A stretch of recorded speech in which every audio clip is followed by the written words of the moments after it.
Hey guys, welcome back to my channel.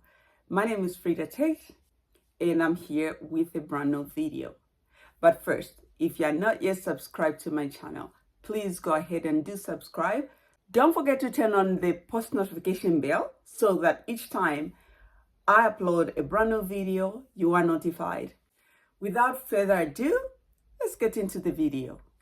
Sometime back, I saw this video where the woman was younger, black, the guy was older, white, and they called that a transactional arrangement. Okay, so this is a couple that's married, and people are calling it a transactional arrangement. I find that to be offensive, where you call, like, if you see like an age gap marriage and then you call it as a transactional arrangement, I just find that to be a little offensive, because like, why can two people, whether they have marriage gap, why can't they be in that marriage because they love each other?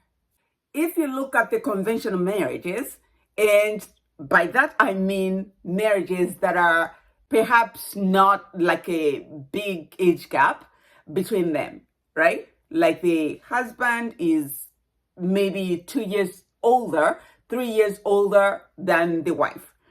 Why don't they call that arrangement as a transactional arrangement?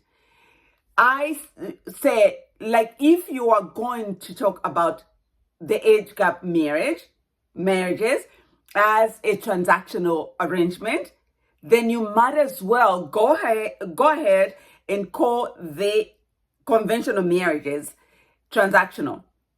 Do not bash me yet. Just hear me out.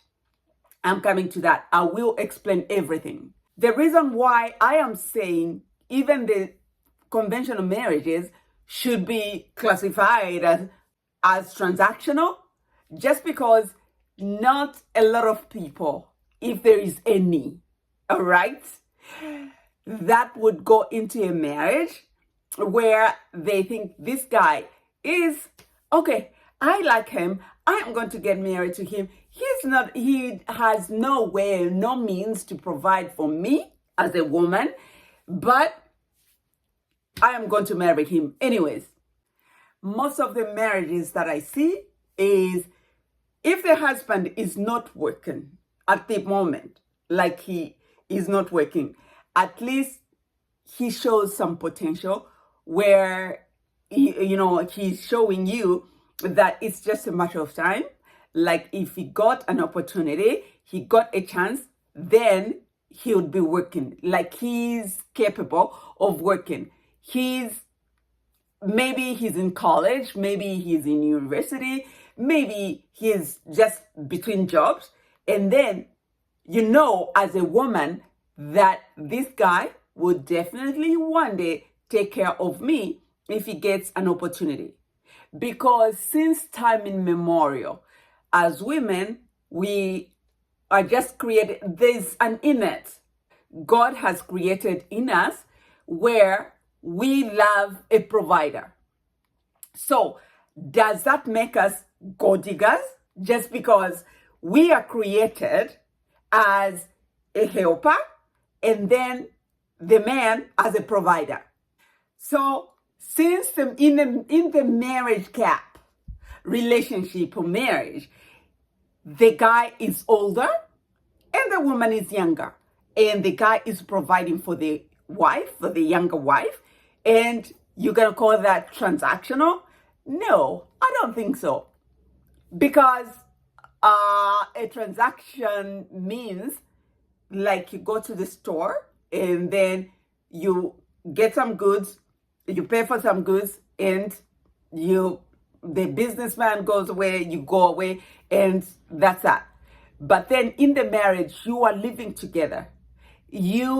And don't tell me that there's absolutely no woman or man that go into a relationship, regardless of their age gap, that they are just there for that transaction. No, like, what are you transacting? Because you cannot put price on your beauty as a young woman married to this man that's older.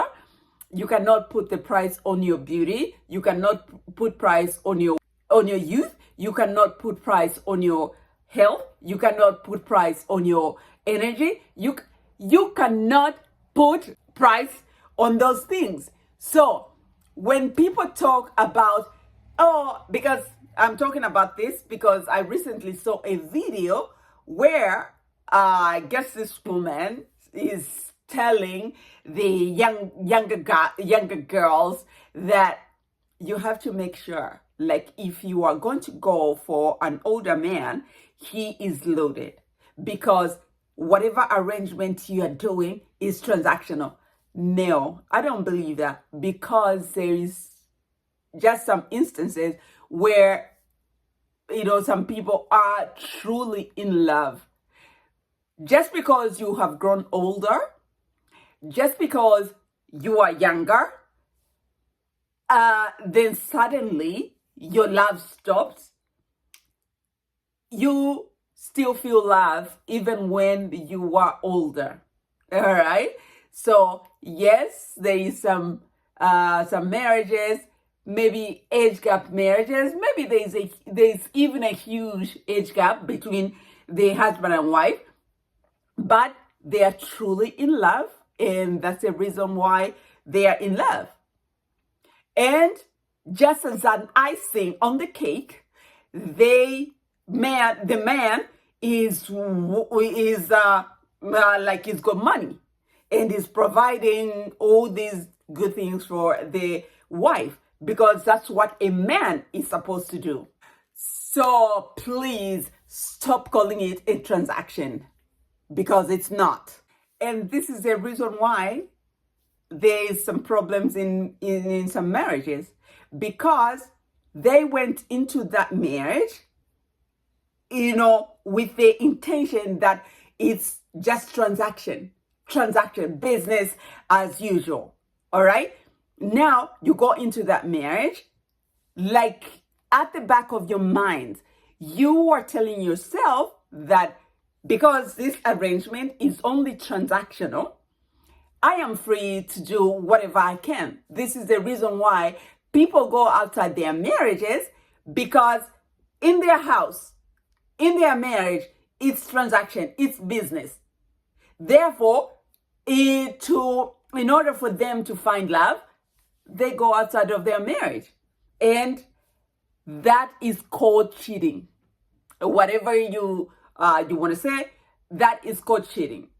So please, God has created this union, the man and the woman, and it's so funny. People believe that people have to be a certain age, like the age difference, in order for them to be married. But then, if you see in the Bible, the originator of marriage has not put the age limits. They has not put the age that the gap that is supposed to be. Yeah. So since time immemorial, there has been some unions, some marriages that are actually, like the age gap.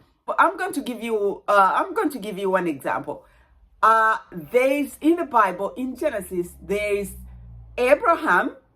I just can't remember how old he was. He was married to Sarah, but because, like, in the olden days, there was also that arrangement, like, okay, if a person does not have children, then they can bring in someone else, like a younger person, to come and bear children, to become like a second wife, what they called a concubine. All right. So Abraham took up a concubine, a younger lady that actually bore the firstborn, because Sarah was unable to give children to Abraham. Okay. Now, The story goes, I am going to paraphrase it. The story goes, she gave birth to the firstborn, Abraham's firstborn, Ishmael. And then because of her, now she becomes big-headed because she's a woman and she's the one that has a baby. And so she tormented Sarah, such that she made Sarah's life a misery. And Abraham loved Sarah and was like, no, you got to go. This is the reason why she went. If she had behaved herself in that house, she could have been there for forever, right? So, anyways, my point is Abraham took up a younger lady to be his concubine. So, again, I go back to my point that it doesn't always have to be transactional, because this is the reason why women of today, they are getting into the marriage because they feel like, okay, I'm going to get married to this older person. He's got money. He's going to support my lifestyle and everything. But in the meantime, I don't love him. So what I'll do is I will go find myself a younger guy who I can love, who I can do all these fun things with. Why don't you try and do those fun things with the guy that you are married to? Because believe it or not, I know there's an English saying that says you cannot teach an old dog new tricks. But again, like, this is, I beg to differ, this is marriage, and what you want is your marriage to be a success. Therefore, you are going to do everything that you can so that your marriage is happy and successful. So rather than you going outside your marriage to look for somebody younger that you are going to do all these fun things with, why don't you tell your man and teach him the things that you want, how you want to be loved, and things like, believe it or not, he'll learn and he will give you exactly what you want. So those people that are calling the age gap marriages transactional, please stop it. It's not.